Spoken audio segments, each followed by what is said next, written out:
A very very good afternoon all of you. देखो बेटा, आज मैं दो यार बैठ जा यार 2026 की सीबीएसई की आपको मैं तैयारी कराऊंगा और आप मुझे चैट बॉक्स में बताएंगे कि मेरी आवाज़ आपको क्लियर आ रही है कि नहीं आ रही।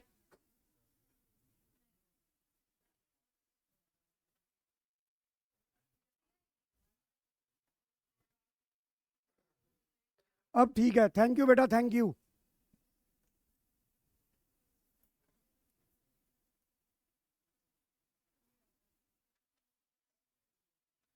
तो आइए, वॉइस क्लियर है, अब चले। देखो बेटा, आज मैं आपको एक चैप्टर कराने जा रहा हूं जिसका नाम है डिसोल्यूशन ऑफ पार्टनरशिप फर्म। ये आपके सीबीएसई के अंदर इसकी जो वेटेज है वो 8 नंबर की है, यानी कि एक 6 मार्क का क्वेश्चन आएगा और 2 MCQ आएंगे। इससे पहले कि मैं ये चैप्टर शुरू करूं, आपको ये बताना चाहूंगा कि डिसोल्यूशन ऑफ पार्टनरशिप और डिसोल्यूशन ऑफ पार्टनरशिप फर्म में अंतर क्या होता है। भाई तू घर से यूट्यूब लाइव ही ले ले यार, अगर यहाँ यहाँ डिस्टर्ब करना है तेरे को। बेटा जो बोलेगा मैं बाहर भगा दूंगा उसे मैं। अब ये देखो जिया, इधर देख, डिसोल्यूशन ऑफ पार्टनरशिप और डिसोल्यूशन ऑफ पार्टनरशिप फर्म में अंतर क्या होता है। आप लोगों ने अभी तक जो मेरे से पढ़ा, फंडामेंटल के बाद हमने करा change in PSR, change in PSR के बाद हमने पढ़ा एडमिशन, एडमिशन के बाद पढ़ा हमने रिटायरमेंट, रिटायरमेंट के बाद पढ़ा हमने डेथ। तो इसमें क्या था, आपका बिजनेस कंटिन्यू रहा, तो इसे हमने बोला रिकॉन्स्टिट्यूशन ऑफ पार्टनरशिप। और रिकॉन्स्टिट्यूशन ऑफ पार्टनरशिप का मतलब होता है कि any changes in the existing agreement between the existing partner is called reconstitution, और इसमें बिजनेस कंटिन्यू रहता है, तो इसलिए इसे डिसोल्यूशन ऑफ पार्टनरशिप भी बोला जाता है। और आज हम पढ़ने जा रहे हैं डिसोल्यूशन ऑफ पार्टनरशिप फर्म, यानी कि बिजनेस को हम बिल्कुल बंद करने जा रहे हैं। तो आइए सबसे पहले हम ये पढ़ेंगे कि मोड ऑफ डिसोल्यूशन क्या होता है, कि किस किस तरीके से बिजनेस को डिसॉल्व किया जाता है।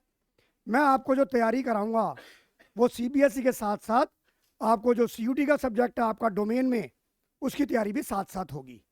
और ये जो आपका पीपीटी जो मैं आपको आज दिखा रहा हूँ, ये अगर मुझे कमेंट बॉक्स में लिखोगे मेरे इंस्टाग्राम चैनल के ऊपर या यूट्यूब पे, तो मैं आपको इसका गूगल ड्राइव का लिंक आपको दे दूंगा।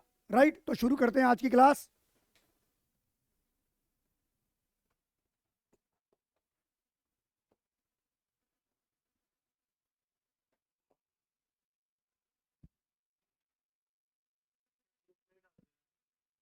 अरे भाई, ग्रुप में बच्चों को, बाकी बच्चों को कैसे मिलेगी।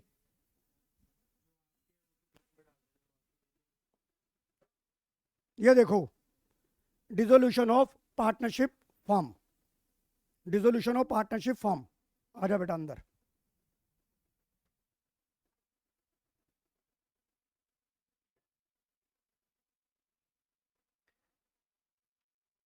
बेटा कितने घंटे की क्लास है, कम से कम 1.5 घंटे की क्लास तो मैं लूंगा ही लूंगा।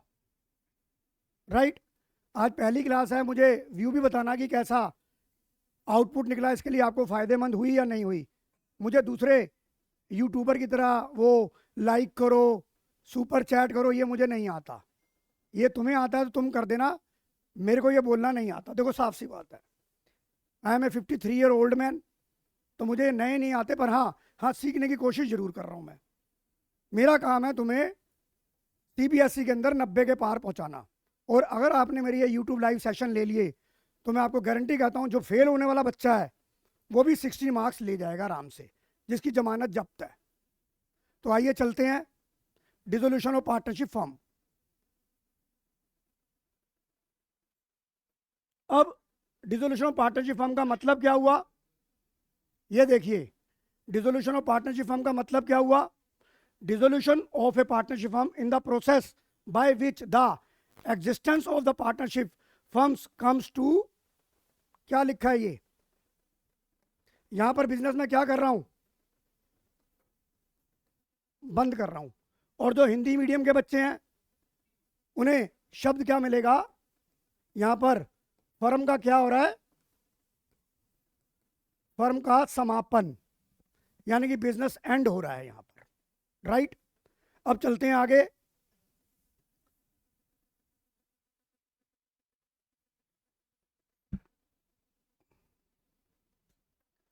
अब इसका सेक्शन कौन सा है? 39 ऑफ द पार्टनरशिप एक्ट 1932। और डिसोल्यूशन ऑफ पार्टनरशिप में होता क्या है, इधर देखो, this involve the sale of disposal of asset.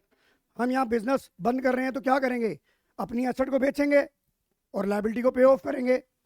तो ये देखिए, settlement of liability and closing the books of account. बताओ ये बात समझ आ गई कि नहीं आ गई? आप इसे नोट मत करो, आपको ये पीपीटी में आपको शेयर कर दूंगा। बताइए ऑनलाइन वालों, मेरी बात आपको समझ आ रही है नहीं आ रही? चैट बॉक्स में बता दो हाँ सर, आवाज़ भी क्लियर आ रही है और समझ भी आ रहा है। हाँ बेटा आदित्य शर्मा जी, हम एडमिशन और रिटायरमेंट को भी डिस्कस करेंगे। हम गाड़ी रिवर्स चला रहे हैं, चैप्टर 1 भी डिस्कस करेंगे। चलें आगे। अब ये देखिए, dissolution of partnership firm. Walia साहब ये समझिए कि डिसोल्यूशन ऑफ पार्टनरशिप फर्म का मतलब ये किस किस तरीके से, द मोड ऑफ डिसोल्यूशन। तो सबसे पहले पहला मोड क्या है, डिसोल्यूशन बाय एग्रीमेंट। अब इसके बारे में मैं डिटेल में आपके साथ डिस्कशन करूंगा। नंबर 1 क्या है, डिसोल्यूशन बाय एग्रीमेंट। दूसरा क्या है, कंपल्सरी डिसोल्यूशन। दूसरा क्या है, कंपल्सरी डिसोल्यूशन। ठीक है जी हाँ। तीसरा क्या है, हैपनिंग ऑफ सर्टन कंटिजेंसीज। कोई घटना घटित हो जाए, मिस हैपनिंग हो जाए किसी पार्टनर की, जैसे डेथ हो जाए, तो हम डिसोल्यूशन कर सकते हैं। Number 4 dissolution by notice. और नंबर 5 डिसोल्यूशन बाय कोर्ट। यानी कि यहां पर कौन हस्तक्षेप करेगा,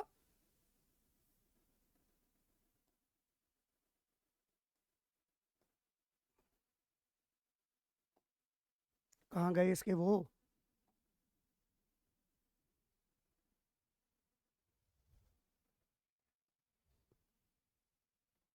कौन कौन से मोड थे इसके, इसे मैं यहां ले जाता हूं। डिसोल्यूशन बाय कोर्ट, ये क्या थे आपके, ये नोट कर लो ये आप, मतलब कौन कौन से तरीके से हो सकते हैं। अरे मैं बता रहा हूं, सब कुछ बताऊंगा मेरे बेटे, टेंशन क्यों ले रहा है।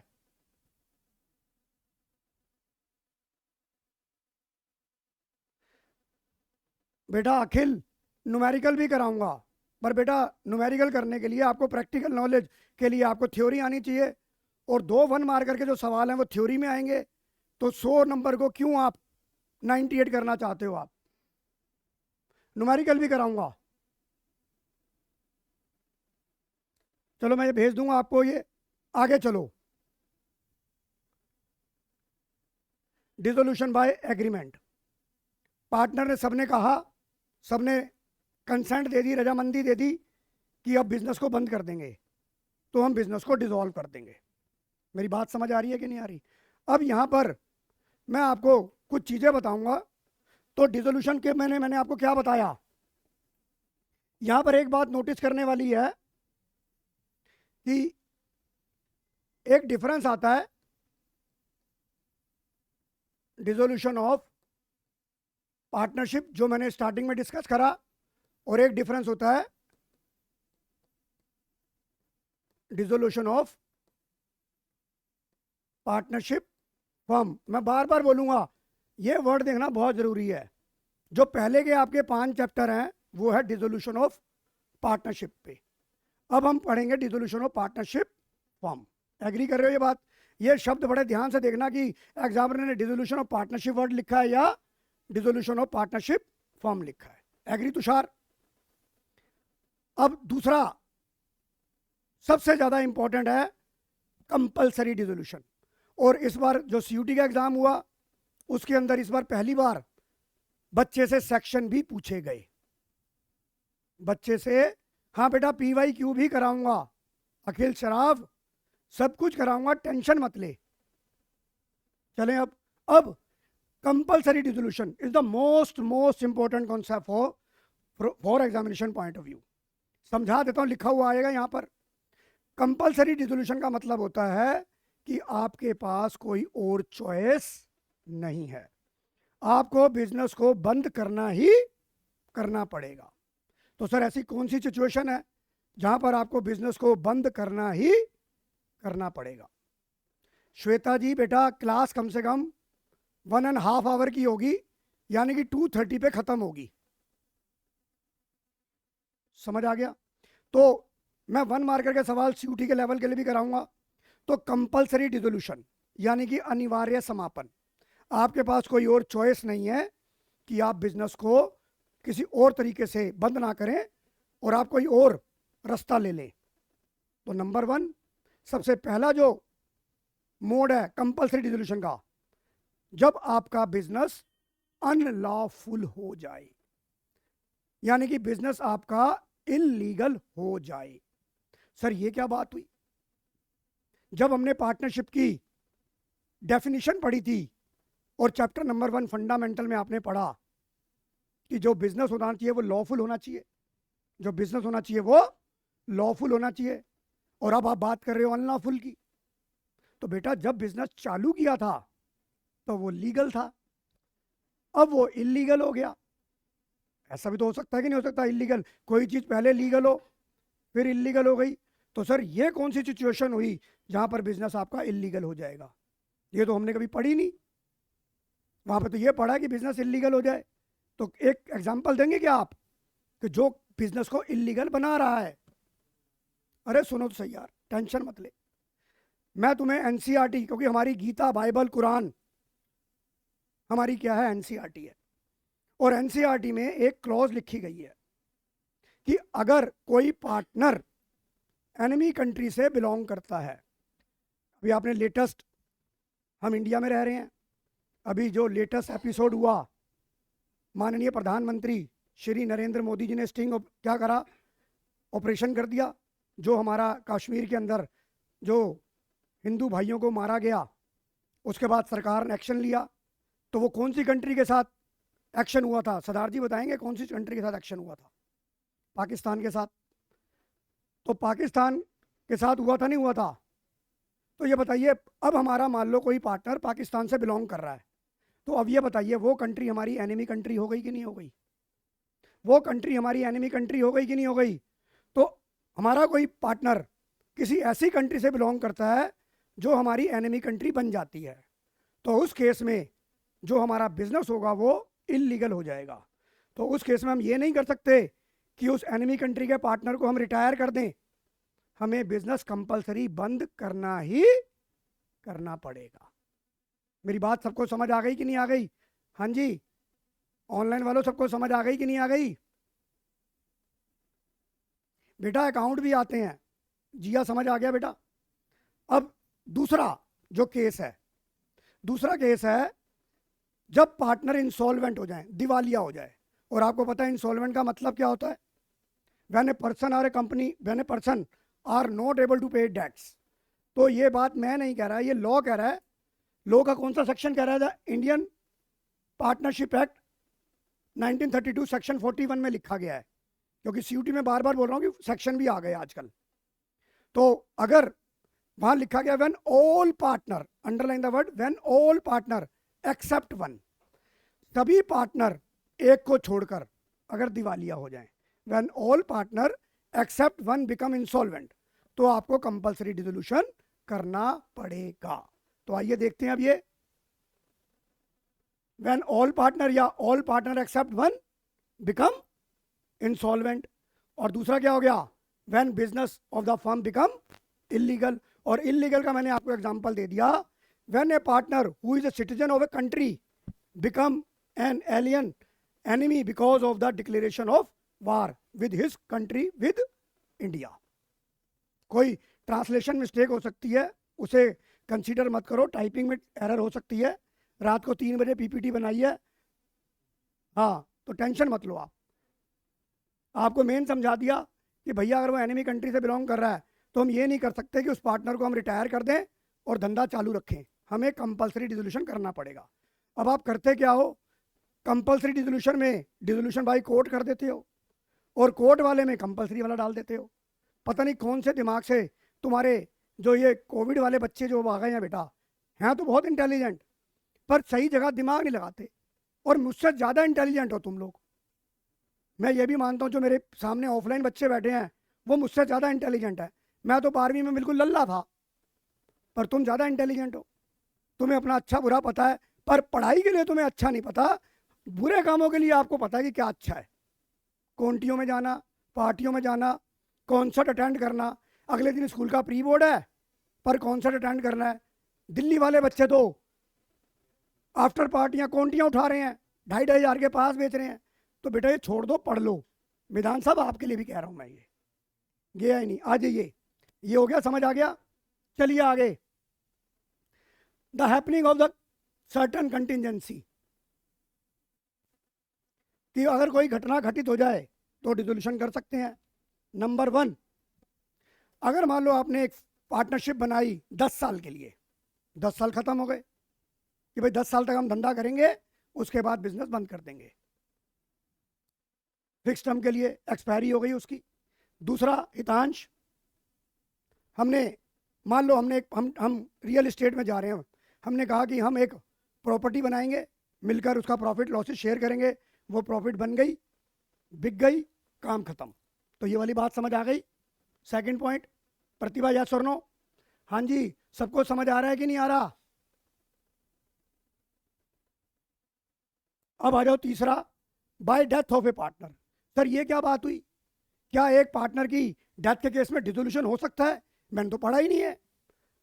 अभी आपने बोला कि डेथ के केस में बिजनेस कंटिन्यू रहेगा, जो हमने पढ़ा, पर बेटा अगर आपने पार्टनरशिप डीड में लिख दिया, if the partnership deed provided, अगर पार्टनरशिप डीड में लिख दिया कि डेथ, किसी भी पार्टनर की डेथ होने पर हम बिजनेस को बंद कर देंगे, हमारे बिजनेस में सेंटीमेंट थे हमारे पार्टनर के साथ, हम प्योर प्रैक्टिकल आदमी नहीं है, हमने कहा हमने बिजनेस चालू किया, हमारा अगर किसी भी पार्टनर की मृत्यु हो जाएगी भाई, उस दिन से धंधा बंद कर देंगे, तू नहीं तो धंधा नहीं, तू नहीं तो धंधा नहीं, हम कोई और धंधा खोल देंगे, इस धंधे को हम बंद कर देंगे, क्योंकि हमारे सेंटीमेंट जुड़े हुए हैं इसके साथ।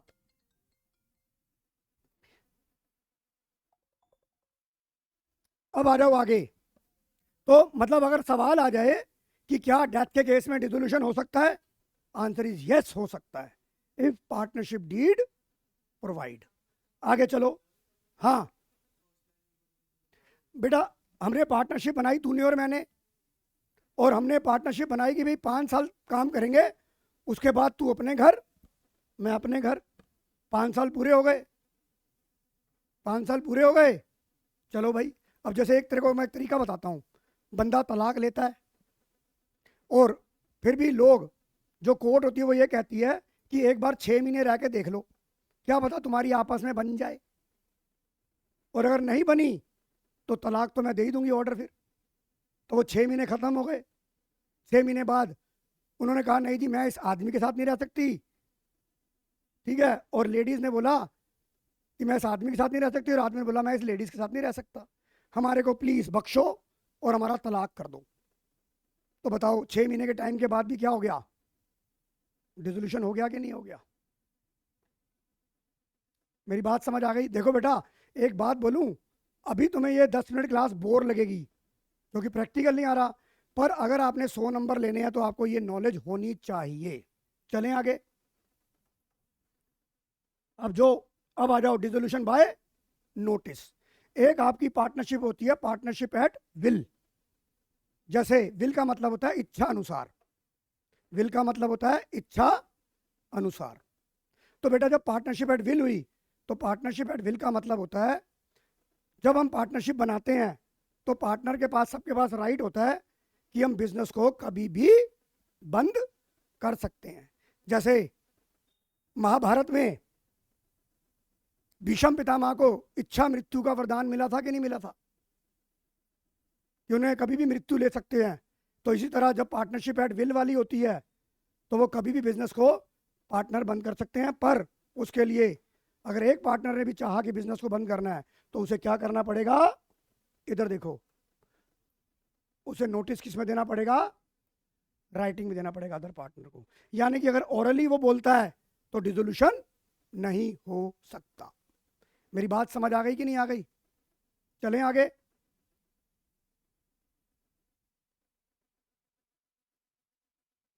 क्लियर हो गया बेटा वानी?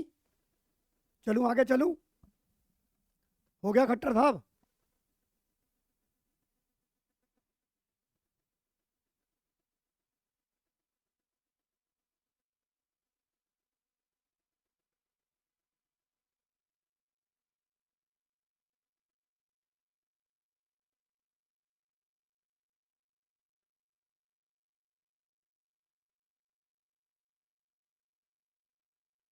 ये चलें आगे?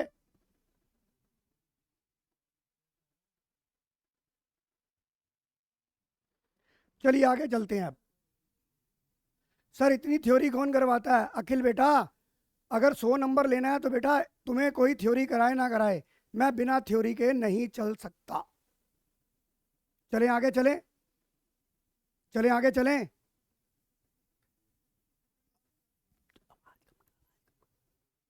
आ जाओ आगे। अब आ जाओ, सबसे इंपॉर्टेंट है डिसोल्यूशन बाय कोर्ट, यानी कि जहां पर न्यायालय का हस्तक्षेप होगा। क्या होगा?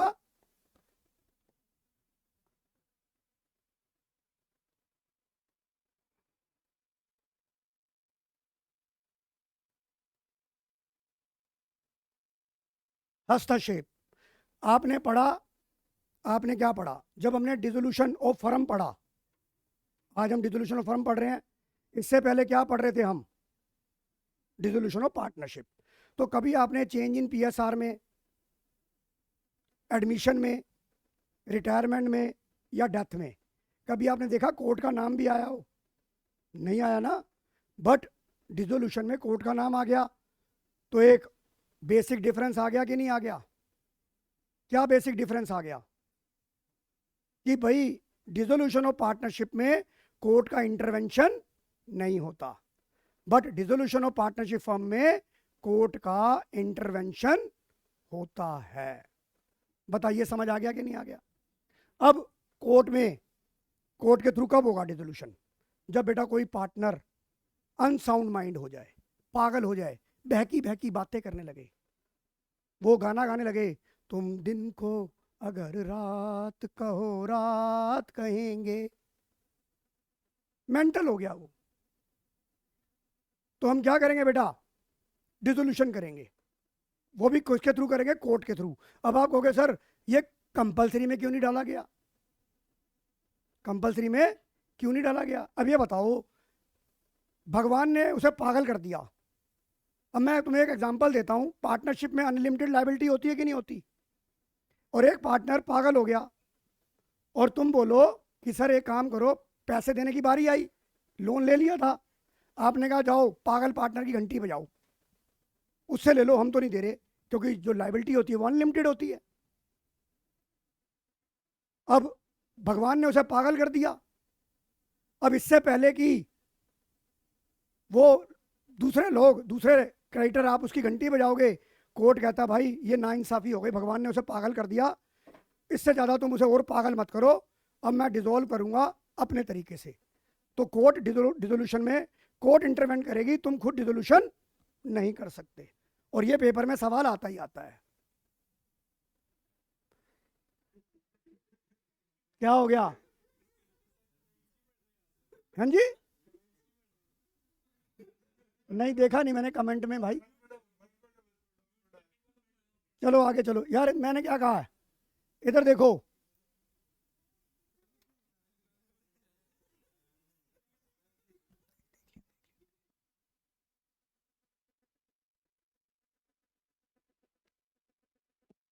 बेटा एक बात बताऊं, ये जो कमेंट में लिखा है कि सर आपके कितने बच्चे हैं, मेरे सारे जो स्टूडेंट हैं वो सब मेरे बच्चे हैं, जितने पढ़ा दिए वो भी, जिनको पढ़ा रहा हूं वो भी, और जिनको पढ़ाता रहूंगा वो भी।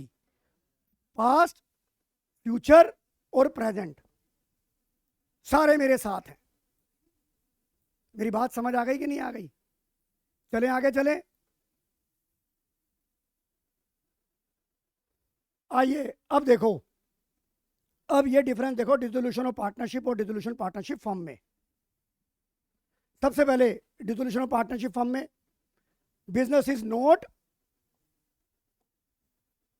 टर्मिनेटेड, और इसमें क्या होगा बेटा, बिजनेस क्लोज हो गया।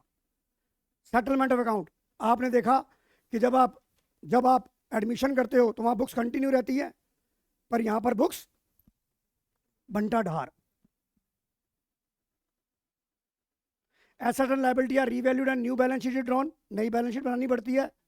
और यहां पर क्या होगा, asset are sold, liability are paid off. तीसरा क्या होगा, इकोनॉमिक रिलेशनशिप। जब हम डिसोल्यूशन ऑफ फर्म करते हैं तो हमारा इकोनॉमिक रिलेशनशिप खत्म हो जाता है, तू अपने घर मैं अपने घर। पर जब बिजनेस रिटायर हो जाए या रिकॉन्स्टिट्यूशन हो जाए तो हमारा इकोनॉमिक रिलेशनशिप बना रहता है। तो इसके ऊपर ही 1 मार्कर का सवाल आता है, economic relation between the partner continue through a change form, economic relationship between partner comes to end. मेरी बात समझ आ गई कि नहीं आ गई? क्या कह रहा है, इसके बाद पबजी खिलाना 3 आवर्स 3 आवर्स। ओके, न्यूमेरिकल करवा दो। अरे भाई करवाते हैं, ठंड रख। क्लोजर ऑफ बुक्स, कोई बात नहीं, आने दे। Does not require, business is not terminated, the books of accounts are close. बताओ ये डिफरेंस आपको समझ में आ गया कि नहीं आ गया? एक बार रीड कर लो फटाफट आप।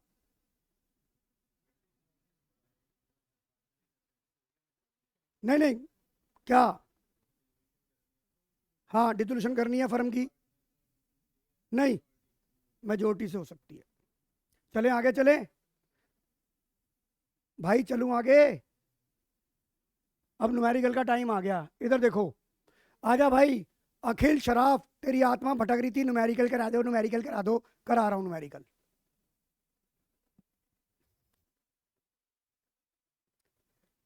डिसोल्यूशन में अकाउंटिंग ट्रीटमेंट की बात कर रहे हैं। डिसोल्यूशन में सबसे पहला खाता कौन सा खुलता है? रियलाइजेशन। दूसरा खाता कौन सा खुलेगा? Partner loan. तीसरा खाता कौन सा खुलेगा? Partner capital. और चौथा क्या खुलेगा? कैश या बैंक अकाउंट। राइट।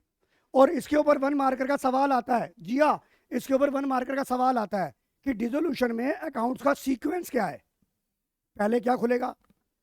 तो ये सीक्वेंस, पहले क्या खुलेगा? रियलाइजेशन। दूसरा क्या खुलेगा? Partner loan. अब यहां लोन में 2 बातें होती हैं, 2 लोन अकाउंट होते हैं, एक लोन बाय पार्टनर, एक लोन टू पार्टनर। तो दूसरे नंबर पे पार्टनर लोन हो गया, तीसरे नंबर पे क्या होगा? Partners capital. और चौथे नंबर पे क्या होगा? नोट करो ये कॉपी में। सर अगर 2 का अलावा दूसरे पार्टनर इंसॉल्वेंट हो गए तो डिसॉल्व हो गई। बेटा या तो सारे पार्टनर इंसॉल्व हो जाएं या एक को छोड़कर सारे हो जाएं। और ये बता, मान ले 5 पार्टनर है, मान लो 5 पार्टनर हैं, 5 में 4 इंसॉल्वेंट हो गए और एक रह गया, तो एक बंदा तो पार्टनरशिप चला ही नहीं सकता। मेरी बात समझ आ गई कि नहीं आ गई?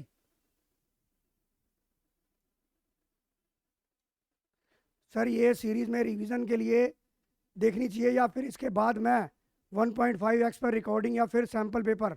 बेटा रिकॉर्डिंग देखने की ज़रूरत नहीं है, अगर आप ऐसे ही आराम से कर लेंगे तो फिर मैं जब सैंपल पेपर कराऊंगा तो कर लेना।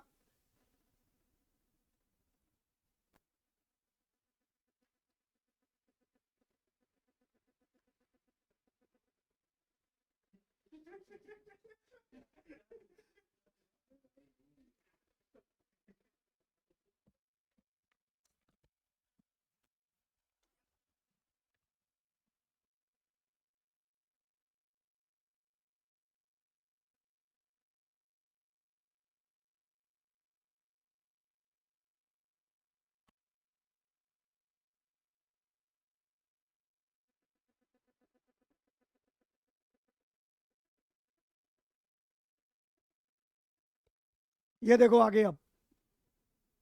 अब देखो रियलाइजेशन अकाउंट। रियलाइजेशन अकाउंट, तो सबसे पहले रियलाइजेशन अकाउंट हम क्यों बनाते हैं? अब इस लेवल पे तो आपको पता लग गया होगा कि जब हम एसेट को बेचते हैं और लायबिलिटी को पे ऑफ करते हैं तो एक हमें गेन या लॉस मिलता है, तो उसके लिए हमें क्या बनाना पड़ता है? रियलाइजेशन अकाउंट बनाना पड़ता है। तो रियलाइजेशन अकाउंट से आपको गेन लॉस मिला, तो इसका मतलब रियलाइजेशन का जो नेचर हुआ अकाउंट्स में वो कौन सा हुआ? Nominal account. ये बात याद रखिएगा कि किसी भी अकाउंट से लेजर से अगर आपको गेन या लॉस मिलता है तो वो कौन से नेचर का होता है? नॉमिनल नेचर का। तो realisation account is a nominal account open to dispose of all assets, settle the liability, और ऑब्जेक्टिव क्या होता है? जो आपने एसेट बेची है उसका प्रॉफिट और लॉस निकालना।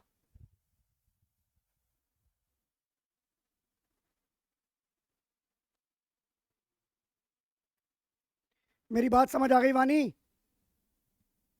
आगे चलो। Partner loan account, if any partner has given any loan to the firm, ये लोन बाय पार्टनर हो गया, इसका अकाउंट बनेगा, ये रियलाइजेशन में ट्रांसफर नहीं होगा, तो सेपरेट पार्टनर बनेगा। और उसके बाद पार्टनर लोन के बाद all outside liability are paid in full. अब आ जाओ, अब आपको पार्टनर्स कैपिटल अकाउंट बनाऊंगा। तो पार्टनर्स कैपिटल में क्या होगा? सबसे पहले बैलेंसेस ट्रांसफर किए जाएंगे, उसके बाद चाहे वो डेबिट बैलेंस हो या क्रेडिट बैलेंस हो। वैसे पार्टनर के बैलेंस कौन से होते हैं? क्रेडिट होते हैं। और अगर नेगेटिव कैपिटल है तो वो डेबिट बैलेंस हो गया। तो जो क्रेडिट बैलेंस है वो क्या हो गया? By balance BD. और जो डेबिट बैलेंस क्या हो गया? मेरी बात समझ आ गई कि नहीं आ गई? और तीसरा क्या बनेगा? कैश और बैंक अकाउंट। क्या बनेगा? तो बैलेंस कैश का लिखोगे। अब यहां पर मैं आपको रूल बताऊंगा रियलाइजेशन के, जो मेन सवाल आता है प्रैक्टिकल में। तो सबसे पहला रूल रियलाइजेशन अकाउंट का, ऑल एसेट्स, पहले आप एसेट को ट्रांसफर कर दोगे। All asset except cash, bank, debit balance हो P&L अकाउंट, डेबिट बैलेंस हो पार्टनर कैपिटल और करंट अकाउंट, डेबिट बैलेंस हो P&L account, loan to partner और advertisement suspense transfer to realisation account at their book value. और book value का मतलब क्या हुआ? बैलेंस शीट वाली वैल्यू। मेरी बात समझ आ गई?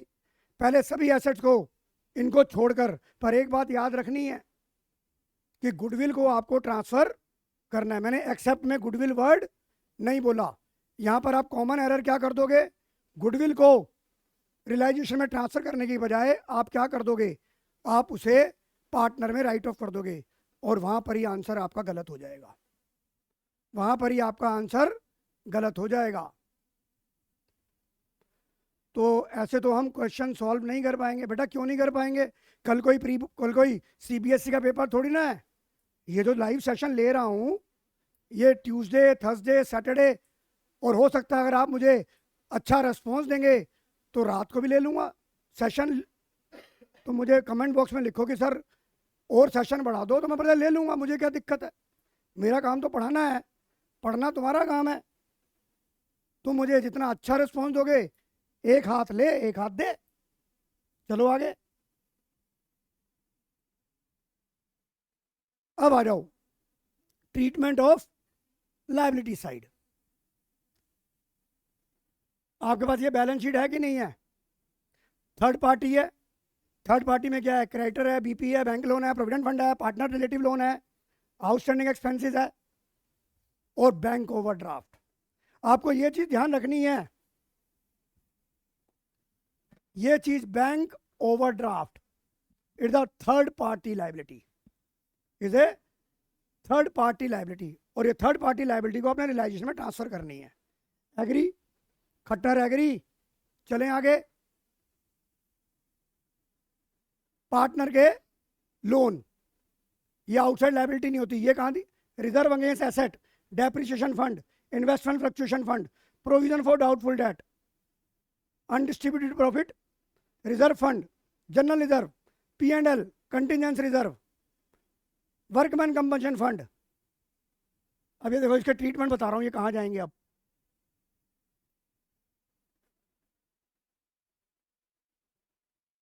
जो लायबिलिटी के नाम मैंने लिए, इधर देखो, एक एक करके ट्रीटमेंट बता रहा हूं मैं आपको।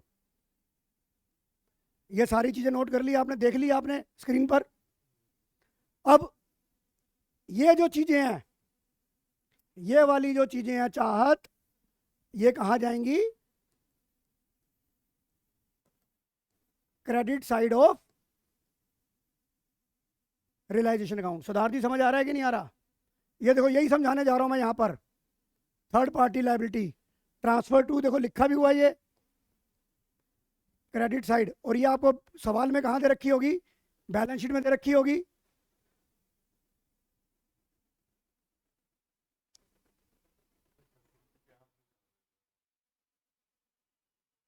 देखो समझ आ गया कि नहीं आ गया सबको? किसकी प्यास बुझा दो, करने दे यार, कोई बात नहीं, बच्चे हैं अपने, इस उम्र में नहीं जिएंगे तो कब जिएंगे। लायबिलिटी ट्रांसफर कर दी, ध्यान रखना बैंक ओवरड्राफ्ट ट्रांसफर होगा। बैंक ओवरड्राफ्ट, राधे राधे बेटा देवांश, देवांश खंडेलवाल जी है ना आप, तभी राधे राधे आया है।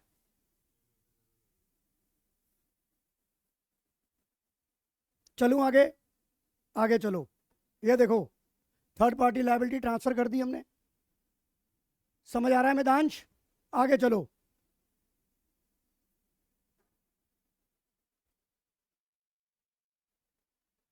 ध्यान रखना इसका बेटा सरदार जी, नमन, इस बात का ध्यान रखना।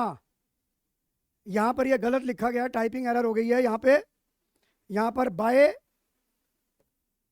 बैंक ओवरड्राफ्ट आएगा, ये ध्यान रखना। Bank overdraft is transfer to realisation account, ये बैंक का टू बाय बैलेंस बीडी नहीं बनेगा।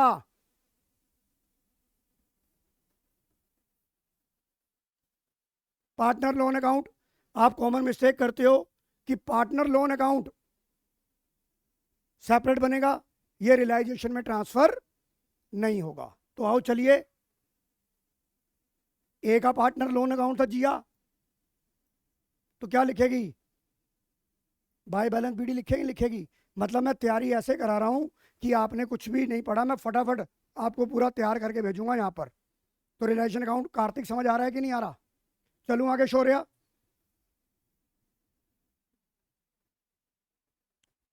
कैपिटल अकाउंट में क्या क्या आइटम आएंगी ये देखो।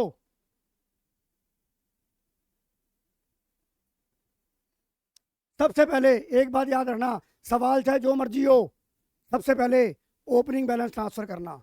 और तुम लोग क्या करते हो, तुम लोग क्या गलती करते हो, बारात से दूल्हा ही गायब कर देते हो, ओपनिंग बैलेंस लिखना ही भूल जाते हो।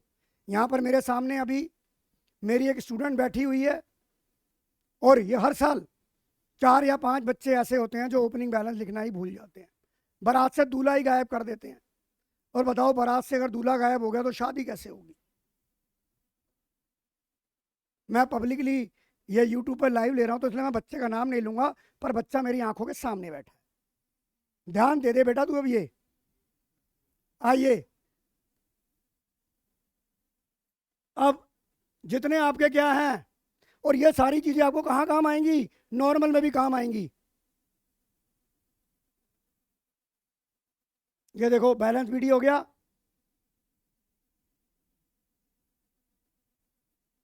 ये देखो ये क्रेडिट साइड में समझ आ गया कि क्या क्या आएगा, वालिया अब समझ आ रहा है कि नहीं आ रहा?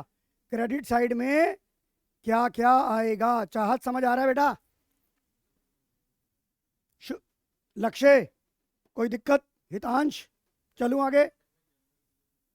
क्यों नहीं आता यार? एक बात बता, मैंने तेरा दिमाग खराब है क्या? मैंने क्या बोला है, all outside liability, general outside liability. फिर यार वो तो वही वाली बात हो रही है, मैं खाना खा रहा हूं सर, खाना खा रहे हो? नहीं, नाच रहा हूं।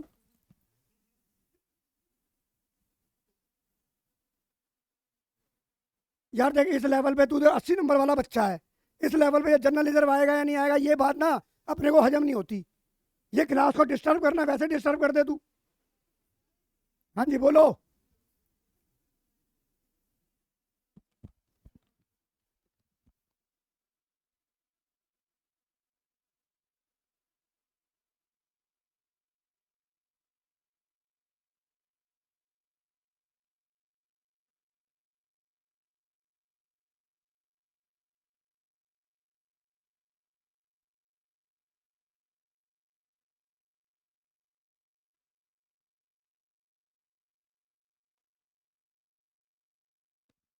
नहीं लिखा होगा, चलो आगे चलो, चलो आगे चलो।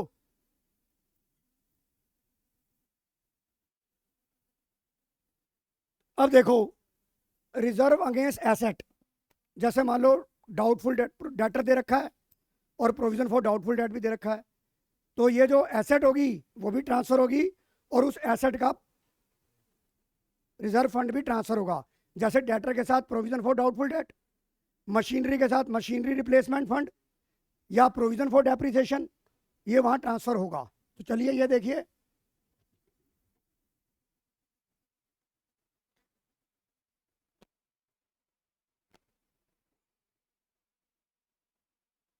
समझ आ गया कि नहीं आ गया बच्चों? ये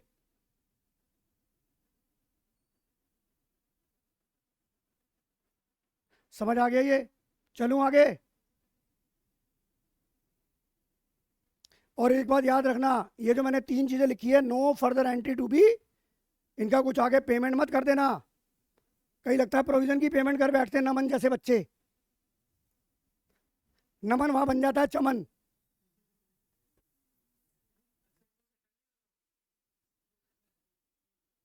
सर बुढ़ापे में मत चिल्लाया करो, क्या बात है बेटा, मेरी आवाज ही ऐसी है, मैन्युफैक्चरिंग डिफेक्ट है ये। मेरे पिताजी भी इतनी तेज बोलते थे, मेरे दादाजी भी इतनी तेज बोलते थे। अब ये मैन्युफैक्चरिंग डिफेक्ट बेटा मैं तो दूर कर नहीं सकता।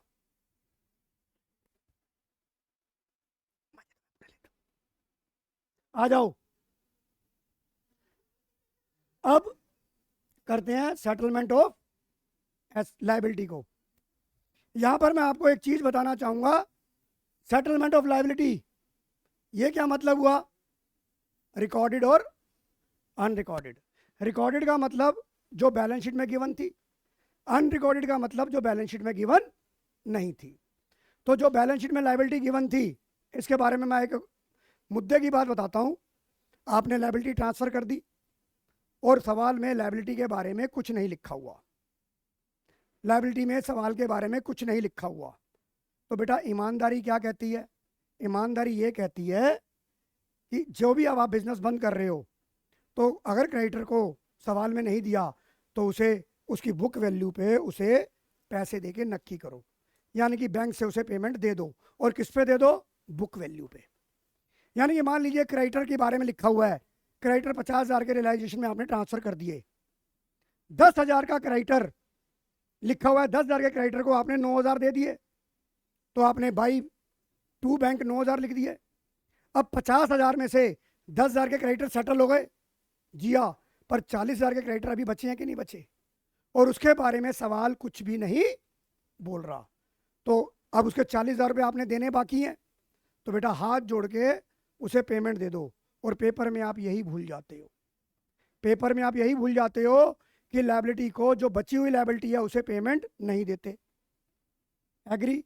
अब यहाँ पर एक और मुद्दे की बात बताता हूँ, बहुत इंपॉर्टेंट।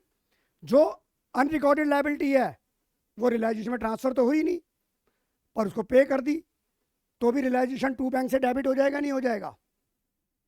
यस और नो शौर्या? अब आ जाओ, इसी के बारे में मैंने लिखा हुआ है। अब यहां पर कौन कौन से केस आएंगे? अब एक चीज मैं और बताना चाहूंगा आपको, जो जर्नल यहां पर सवाल या तो 6 नंबर का आपका आता है जर्नल एंट्री के ऊपर, या आएगा अकाउंट बनाने के लिए। तो आपको एक चीज बताता हूं, जब आप एसेट्स और लायबिलिटीज को, जब आप एसेट और लायबिलिटीज को रियलाइजेशन में ट्रांसफर कर देते हैं, जब आप एसेट और लायबिलिटी को रियलाइजेशन में ट्रांसफर कर देते हैं, तो उन सब के नाम एक जैसे हो जाते हैं, रियलाइजेशन रियलाइजेशन रियलाइजेशन। जैसे आप स्कूल की टेरिटरी में अगर एंट्री कर लेते हो, तो आप अपने इंडिविजुअल नाम से नहीं जाने जाते, आप जाने जाते हो स्टूडेंट ऑफ दैट स्कूल। इसी तरह जब आप एसेट और लायबिलिटी को रियलाइजेशन में ट्रांसफर कर दोगे, तो उन सब के एक सिंगल नाम हो जाएंगे, रियलाइजेशन रियलाइजेशन रियलाइजेशन। तो ये बताइए, अब लायबिलिटी पे हो रही है, बैंक कम होगा कि नहीं होगा? तो डेबिट क्या होगा? लायबिलिटी। पर लायबिलिटी का नया नाम क्या हो चुका है? तो एंट्री क्या बनेगी आपकी?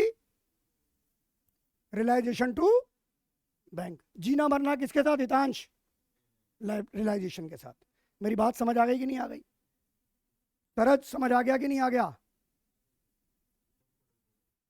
आगे चलो, तू अपना पढ़ ले भाई। अब अगर लायबिलिटी पार्टनर ने पे करी तो फर्म पार्टनर को देगी, तो उसकी लायबिलिटी बढ़ जाएगी, तो एंट्री क्या हो जाएगी, realisation to partner capital account. आगे चलो,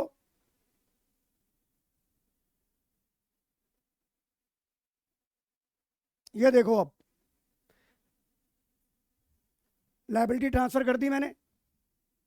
जब भी मैं सवाल स्टार्ट करता हूं हमेशा लायबिलिटी साइड से शुरू करता हूं बिना एडजस्टमेंट पड़े। सेम उसी पैटर्न पे मैंने पीपीटी बनाई है ये।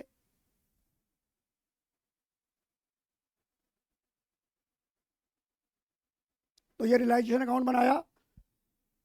और एक बात याद रखना बेटा, जब पार्टनर ने पे कर दी और अगर पार्टनर कैपिटल अकाउंट बनाने आएगा तो पार्टनर कैपिटल अकाउंट क्या हो जाएगा, क्रेडिट हो जाएगा। कहीं भूल मत जाना कि ये एंट्री ट्रांसफर करना ही भूल जाओ आप। मेरी बात समझ आ गई कि नहीं आ गई, जिया? और अगर फर्म ने पे करी है तो कहाँ आएगी एंट्री, बैंक में आएगी कि नहीं आएगी? आ रहा, समझ आ गया कि नहीं आ गया बेटा? ये वापस समझा दो, कौन सा कॉन्सेप्ट समझाना है बेटा, नाम तो बताओ।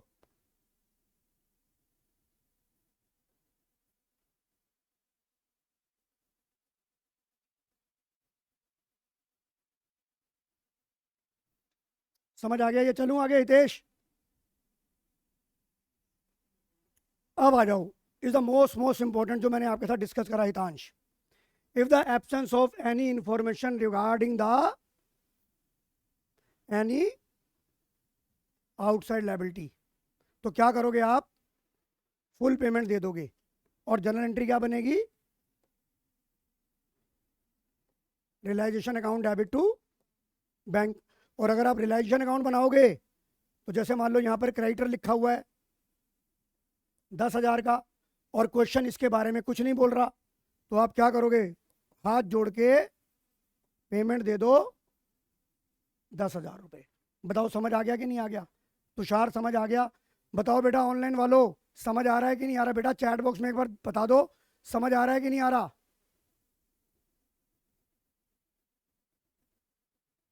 चलें आगे,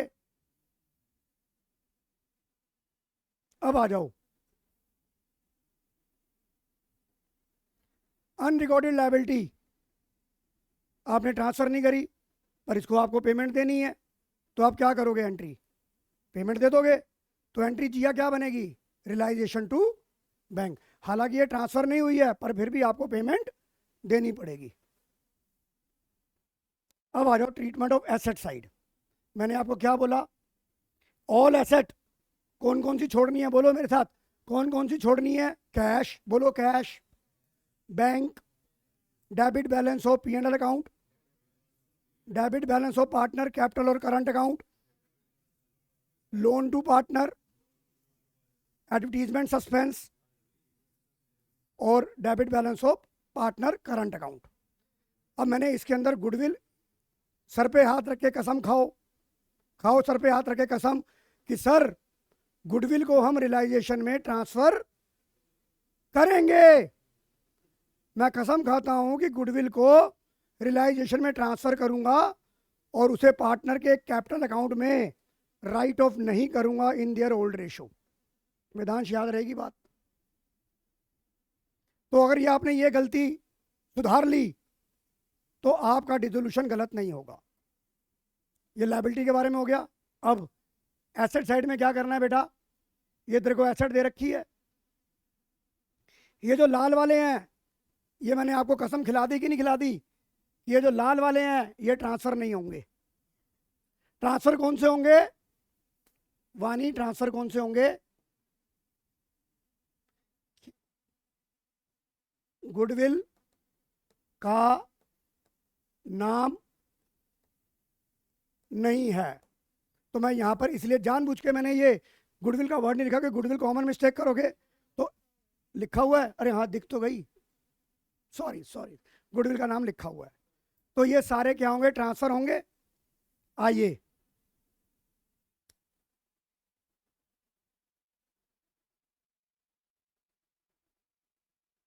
ये बैंक अकाउंट बन गया बेटा, बैंक अकाउंट ट्रांसफर कर दिया ये हितांश। आगे आ जा, अब आ जा loan to partner. Partner loan account, debit balance of partner capital account, no separate account, loan is required. तो बेटा ये बताऊं, ये पीपीटी उसने गलत बना दी मेरे बच्चे ने। ये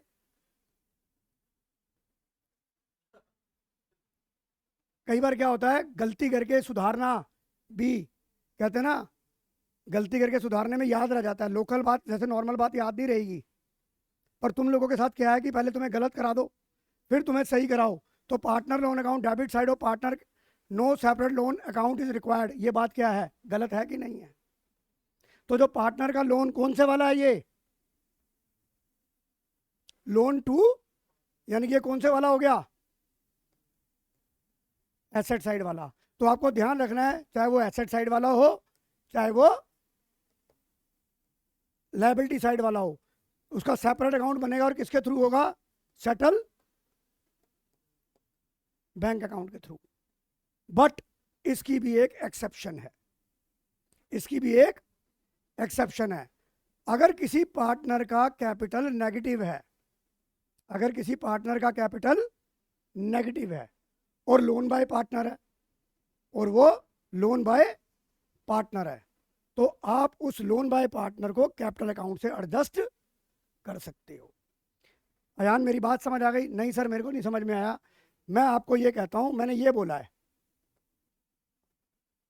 इधर देखो ये एग्जांपल दिखा रहा हूं, ये बैलेंस शीट है, यहां पर ए बी और सी की जो कैपिटल है वो नेगेटिव है,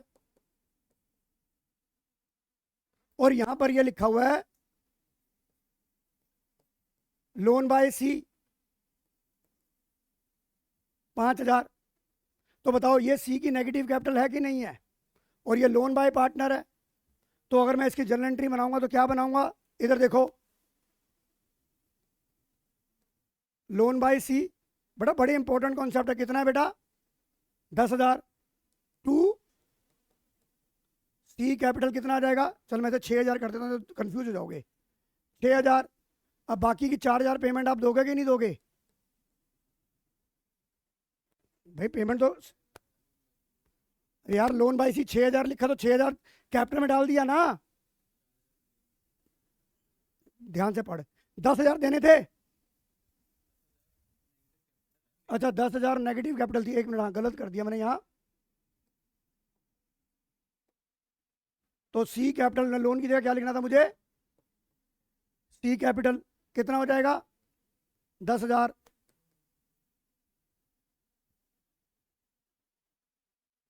और नहीं नहीं मैंने कुछ,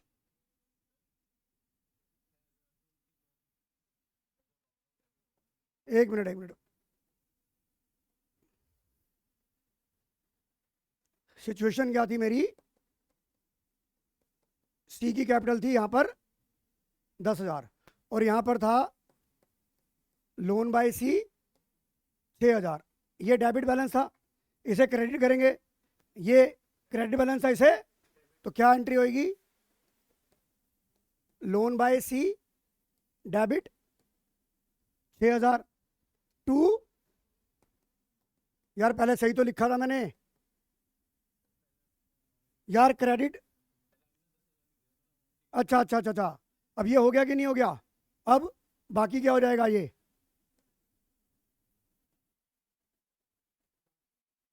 सी कैपिटल कितनी थी, 10,000 से थी कि नहीं थी, तो बाकी क्या हो जाएगा, बैंक डेबिट हो जाएगा नहीं हो जाएगा? समझ आ गया कि नहीं आ गया? ये अब चाहत दोबारा देख ले बेटा, सी की कैपिटल नेगेटिव थी, दोबारा देख, सी की कैपिटल नेगेटिव थी, सी कैपिटल अकाउंट क्रेडिट हो जाएगा कितने से, ये खत्म हो गया, और लोन क्या होता है, डेबिट होता है, खत्म करेंगे तो लोन बाय सी डेबिट कितने से, 6,000 से, तो जो बैलेंस होगा वो क्या होगा, 4,000 के साथ सेटल हो जाएगा नहीं हो जाएगा? अब ये डेबिट में भी आ सकता है और क्रेडिट में भी आ सकता है, हो सकता है इस बार ये पेपर में सवाल आ जाए। यहाँ तक बात समझ आ गई कि नहीं आ गई, कि अगर आपका कैपिटल का नेगेटिव बैलेंस है, अगर कैपिटल बैलेंस है पार्टनर का, तो आप जो लोन बाय पार्टनर है उसे कैपिटल अकाउंट से सेटल कर सकते हो। अदरवाइज और कोई ऐसा केस नहीं है कि जहां पर आप लोन बाय सी कैपिटल से सेटल करोगे। हितांश समझ आ गया कि नहीं आ गया? चलो आगे। ये देखो मैंने लिखा है कि नहीं लिखा, ये ऊपर सही कर दिया मैंने। ये देखो बी का लोन बैंक में आ गया कि नहीं आ गया। अब आ जाओ, अगर कैपिटल का बैलेंस डेबिट बैलेंस है तो जिया यहां आ गया कि नहीं आ गया। पता लगा डेबिट बैलेंस दे रखा और फिर भी तुमने बाय बैलेंस बीडी लिख दिया। गलती हो सकती है कि नहीं हो सकती। खट्टर साहब यस और नो। आगे चलो, फिक्टिशियस एसेट।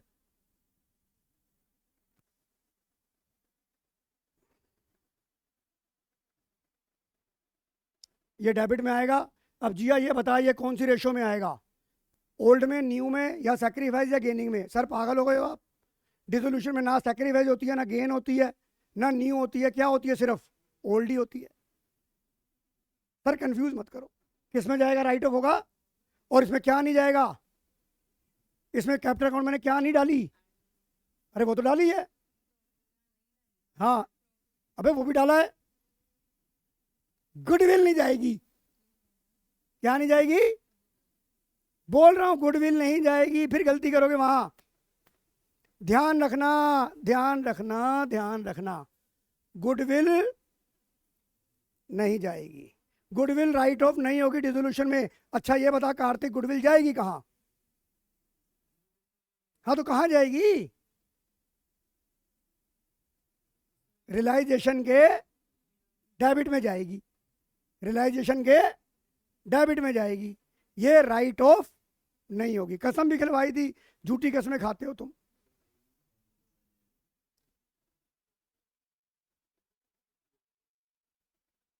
अब जब आप एसेट बेचोगे तो बैंक आ गया, जीना मरना किसके साथ, बैंक टू रियलाइजेशन। अगर कोई पार्टनर ले गया, पार्टनर की ड्राइंग हो गई, पार्टनर डेबिट हो गया, क्रेडिट क्या हो जाएगा, जीना मरना रियलाइजेशन के साथ। और ये अगर कोई एसेट, अगर कोई एसेट, ये कॉन्सेप्ट है, if any asset taken over bye creditor in full settlement, if any asset taken over by the creditor in full settlement, तो क्या होगी, नो एंट्री। देखो दो केसेस में नो एंट्री होती है। किस किस में होती है, if any asset taken over by the creditor in full settlement, या realisation expenses borne and paid by partner. अगर realisation expenses borne and paid by partner है तो उसकी भी जर्नल एंट्री क्या होती है, नो एंट्री। और आपको पेपर में लिखनी पड़ेगी नो एंट्री। चलें आगे।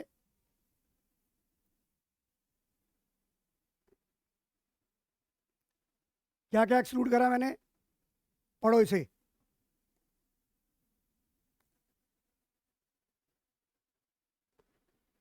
एडवर्टीजमेंट मतलब फिक्टिशियस एसेट, ये मैंने ट्रांसफर कर दी एक्सेप्शन में।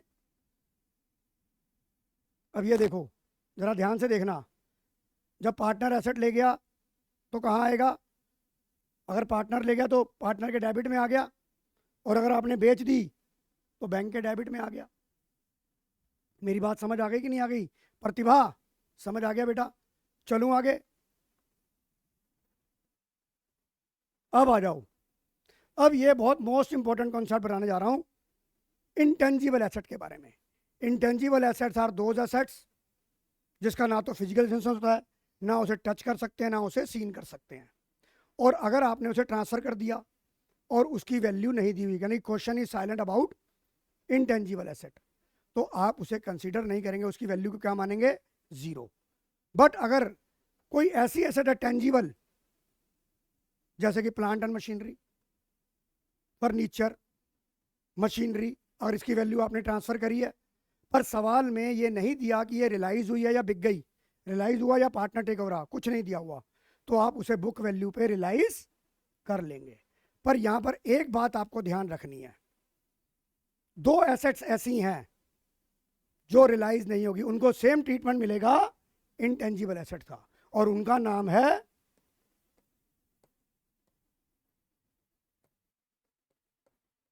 Prepaid expenses plus accrued income. ये बेटा अपनी कॉपी में नोट कर लो प्लीज। इसको क्या माना जाएगा? अगर इसके बारे में कुछ नहीं दिया हुआ तो इसकी रिलाइजेबल वैल्यू क्या मानी जाएगी? 0। ये आप लिखो तो सही, फिर मैं समझाता हूं। अरे तू लिख तो ले भाई, बता रहा हूं।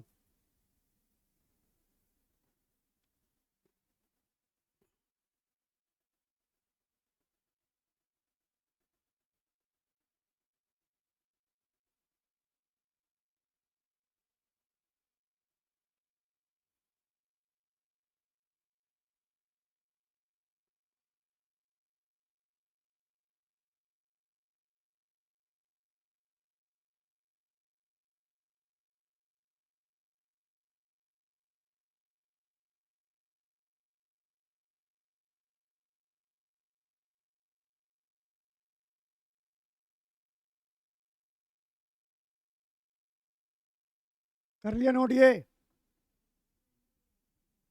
बेटा ये दोबारा समझा रहा हूं, इधर देखो। ये आपको बैलेंस शीट दे रखी है पुरानी, और यहां पर लिखा हुआ है प्रीपेड एक्सपेंसेस 5000, एक्रूड कमीशन 3000, और मैंने यहां फर्नीचर लिख दिया एक 7000, ये लिख दिया मैंने। अब आप इसे रियलाइजेशन अकाउंट बनाएंगे आप, तो आपने यहां पे ये ट्रांसफर करा प्रीपेड एक्सपेंसेस 5000, एक्रूड कमीशन 3000, और फर्नीचर दे दिया आपको 7000 का, और मैंने नीचे इसके बारे में कोई इन्फॉर्मेशन नहीं दी। तो बेटा मैंने आपको क्या समझाया था? अगर वो इंटेंजिबल एसेट है तो उसे छोड़ दो, पर टेंजिबल है तो उसे बुक वैल्यू पे ले लो। पर बुक वैल्यू पे जो ये वाली एसेट है प्रीपेड, इसकी वैल्यू क्या मानी जाएगी? 0 मानी जाएगी। फॉर एग्जांपल मैं आपको कहता हूं, आपकी कंपनी ने अपने एम्प्लॉयज़ का प्रीपेड मोबाइल रिचार्ज करा दिया, आपने बिजनेस बंद कर दिया, तो क्या आपको वो जो ऑपरेटर है मोबाइल कंपनी का, वो क्या आपको पैसा देगा क्या? फिर तो इसकी वानी क्या वैल्यू मानी जाएगी? निल। बट फर्नीचर के बारे में नहीं लिखा हुआ, तो ये जितनी आपने वैल्यू ट्रांसफर करी है उस पर रिलाइज हो जाएगा नहीं हो जाएगा? तो आप क्या लिखेंगे यहां पर? क्या लिखेंगे? चाहत बाई बैंक फर्नीचर कितना? 7000। और आप इसको आर्यन कंसीडर, ये ट्रांसफर तो होगी पर रिलाइज नहीं होगी। कौन सी? एक्रूड कमीशन और प्रीपेड, इन दोनों को इंटेंजिबल एसेट्स का दर्जा दिया जाएगा, इसको उस कैटेगरी में रखा जाएगा। मेरी बात समझ आ गई कि नहीं आ गई? मेदांश समझ आ गया कि नहीं आ गया?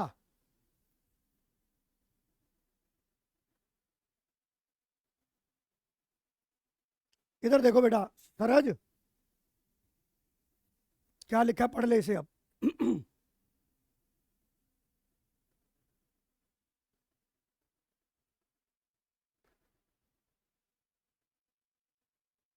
समझ आ गया कि? नीरज सर नमस्कार।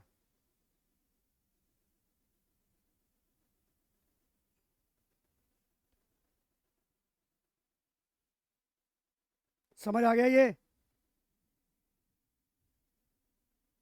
अब अगर प्रॉफिट ऑन रियलाइजेशन होगा तो ये पार्टनर के क्रेडिट में जाता है कि नहीं जाता? तो जनरल एंट्री क्या बनेगी? Realisation account debit to partners capital account. आइए इशिता जी, समझ आ गया कि नहीं आ गया? और अगर रेशो नहीं दी होगी तो इक्वल इक्वल रेशो में। अब आ जाओ आगे।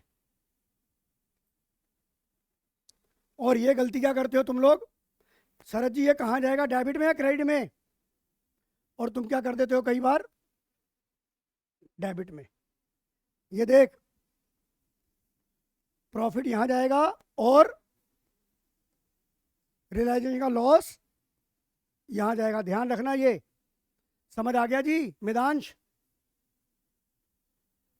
और लॉस ऑन रियलाइजेशन की एंट्री क्या बनेगी?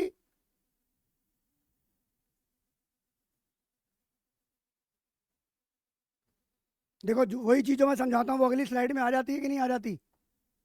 समझ आ गया कि नहीं आ गया मेदांश? अब देखो आपको कंप्लीट रियलाइजेशन अकाउंट का मैं फॉर्मेट दिखा रहा हूं।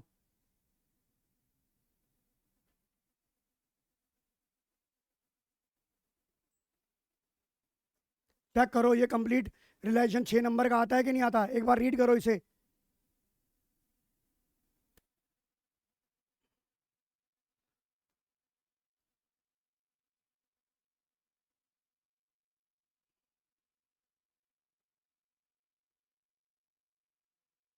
समझ आ गया? समझ आ गया कि नहीं आ गया? अब आ जाओ ट्रीटमेंट ऑफ, सबसे इंपॉर्टेंट जो थ्योरी का कॉन्सेप्ट खत्म हो जाएगा, रियलाइजेशन एक्सपेंसेस। बिजनेस को बंद करना का फ्री में नहीं होता, बिजनेस बंद करना, और बिजनेस को बंद करने के लिए खर्चे करने पड़ते हैं। तो नॉर्मली रियलाइजेशन एक्सपेंस की जो मॉरल ड्यूटी होती है वो किसकी होगी? फर्म की होगी। यानी कि जो रियलाइजेशन एक्सपेंसेस खर्च होंगे वो किसके होंगे? फर्म के होंगे। अगर मैदांश ये लिखा है कि रियलाइजेशन एक्सपेंसेस 2000, तो बेटा नमन ये बता ये कौन बियर करेगा? फर्म बियर करेगी। फर्म बियर करेगी तो नॉर्मल एंट्री क्या होगी? जब फर्म बियर करेगी तो बैंक कम हो गया। जब आप एक्सपेंस करते हो तो नॉर्मल जनरल एंट्री क्या बनाते हो? Expense account debit to cash. पर अब एक्सपेंस का नया नाम क्या हो जाएगा? तो एंट्री क्या हो जाएगी? Realisation to cash. और इसके लिए मैंने ये देखो बेटा, अब मैं लॉजिक समझाऊंगा आपको। Realisation paid and borne by the firm, journal entry क्या बनेगी? Realisation to bank. अब realisation expenses paid by firm पर बोर्न कर दिए, sorry borne by, paid by partner, borne by firm. Firm की जिम्मेवारी थी कि एक्सपेंस वो बियर करेगा, पर किसने पे कर दिए? पार्टनर ने। तो ये बताओ, अगर मैं तेरे से सारे छोले भटूरे मंगाऊंगा खाने के लिए, तो क्या मैं छोले भटूरे फ्री में खा जाऊंगा क्या? मैं तुझे इसके पैसे दूंगा कि नहीं दूंगा? मेरे को भूख लगी हुई है, छोले भटूरे मैंने खाने थे, पैसे ही मैंने देने थे। मैंने कहा तिलक नगर से आते आते छोले भटूरे ले आइयो। तो बता मैं तुझे पैसे दूंगा कि नहीं दूंगा? भाई हाँ बोल यार, प्रैक्टिकल, मजाक मत कर। हाँ ना? तो ये बता मेरी लायबिलिटी बढ़ गई कि नहीं बढ़ गई? तो एंट्री क्या हो जाएगी? Realisation to partner capital. Journal entry क्या होगी? Realisation to partner capital. समझ आ गया कि नहीं आ गया? समझ आ गया? चलो आगे। Realisation expenses paid by firm, firm ने पे कर दिए। बोन किसने करने थे? तो भाई फर्म का बैंक कम हो गया, अब फर्म पार्टनर से ले लेगी, तो पार्टनर को डेबिट करेगी और अपना बैंक कम हो गया। हो गया ना? मेरी बात समझ आ रही है चाहत? अब ये क्या लिखा है? अब ये बताओ, शरद सरदार जी सब बताएंगे इसमें क्या एंट्री होगी, मैंने डिस्कस की थी। Realisation expenses borne and paid by partner, then journal entry is no entry. No entry, अल्लाह गुल्ला करे हम, किसी से ना डरे हम। तो क्या होगी? नो एंट्री होगी। क्या एंट्री होगी? नो एंट्री होगी। चलें आगे।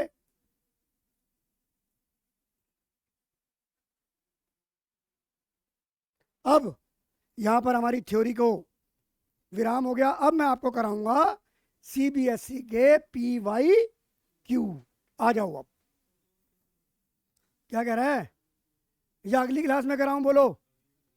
अगली क्लास में आपको दिन थर्सडे को 1 बजे या 12:30, नहीं 1 बजे कर दूं या 12:30 कर दूं?